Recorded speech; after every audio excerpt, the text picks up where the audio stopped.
Hi everyone. మేము ఇవాళ goat తలకాయ కర్రీ చేద్దాం అనుకుంటున్నాం. ఫస్ట్ ఒక ప్యాన్ తీసుకొని అందులో 2 టేబుల్ స్పూన్స్ ఆఫ్ ఆయిల్ వేసుకోవాలి.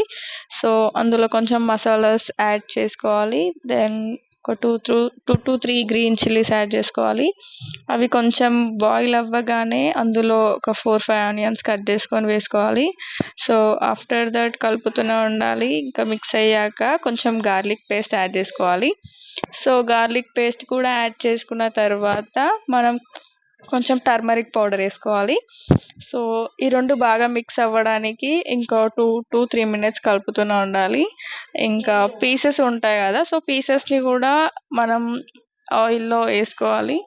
పీసెస్ అన్నీ వేసుకున్న తర్వాత ఒక 2 to 3 times మళ్ళీ కలుపుతూనే ఉండాలి. ఆయిల్ అంతా పీసెస్కి పట్టుకోవాలి కాబట్టి.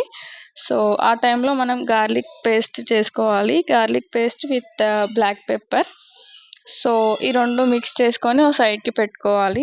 సో ఈ సైడ్కి పెట్టుకునే లోపు మనం ఇంకొకసారి ఆ క్యాప్ తీసేసి ఇంకా మళ్ళీ ఇంకొక 2 to 3 times కలపాలి.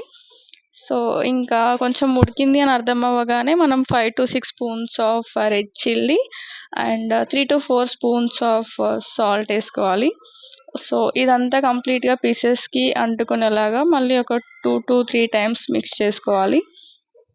సో ఇలా మిక్స్ చేసుకున్న తర్వాత అవి బాగా మిక్స్ అయిపోతాయి కాబట్టి మనం ఏంటంటే ఒక చిన్న glass of water, boiled water కొన్ని యాడ్ చేసుకోవాలి. ఇంకా కొన్ని టామరిన్ వాటర్ కూడా యాడ్ చేసుకోవాలి. టేస్ట్ బాగుంటుంది కాబట్టి. సో ఒక 20 minutes వరకు మనము విజిల్స్ వచ్చేంతసేపు ఉంచి విజిల్స్ వచ్చిన తర్వాత పీసెస్ బాగా ఉడికాయా లేదా అని చెప్పేసి మళ్ళీ రీచెక్ చేసుకోవాలి. సో అలా 2 to 3 times కలిపితే మనకు తెలుస్తుంది కాబట్టి. దెన్ ఆల్మోస్ట్ అయిపోయింది అని అనుకునే టైంలో మనం లైట్గా మసాలాస్ యాడ్ చేసుకొని సో ఇంకా కొరియాండర్ లీవ్స్ కూడా యాడ్ చేసుకుంటే అయిపోద్ది. సో ఇలాంటి వీడియోస్ కోసం please subscribe to my channel.